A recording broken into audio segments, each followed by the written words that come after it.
என்ன பண்ணணும்னா டெவலப்பர் ஆப்ஷனில் போய்ட்டு ஆப் கம்பேட்டபிலிட்டி சேஞ்சஸ் அப்படின்னு சொல்லிட்டு ஒன்று வச்சுருக்கோம். அதை கிளிக் பண்ணிங்கனாக்கா இந்த டீபக் மோடில் இருக்கிற ஆப்பெல்லாம் இங்கே டிஸ்பிளே ஆகும். ஸோ டீபக் மோடில் இருக்கிற டிஜிட்டல் அப்ளிகேஷன் ஐடியா எனேபிள் பண்ணிவிட்டு இங்கே போனீங்கன்னாக்கா நீங்கள் நிறைய ஃபீச்சர்ஸ் வந்து அவங்க கொடுத்துருப்பாங்க. இது வந்து பார்த்தீங்கன்னாக்கா ஒரு ஃபீச்சர் எனேபிள் பண்ணதுக்கு முன்னாடி அதை எனேபிள் பண்ணால் எப்படி உங்கள் அப்ளிகேஷன் ரியாக்ட் ஆகும் அப்படின்னு சொல்லிட்டு ஆன் ஆஃப் சுவிட்ச் மாதிரி இருக்கும். அதை எனேபிள் பண்ணி நீங்கள் பார்க்க முடியும்.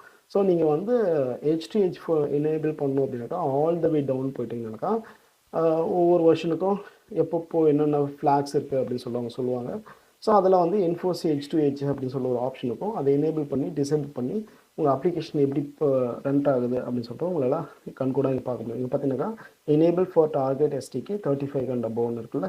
இதில் அப்படியே கீழே வந்தீங்கன்னாக்கா என்ஃபோர்ஸ் H2H அப்படின்னு சொல்ல ஒரு ஆப்ஷன் இருக்கும். ஸோ எங்கே இருக்குன்னா இங்கே இருக்கு பார்த்தா இது வேறு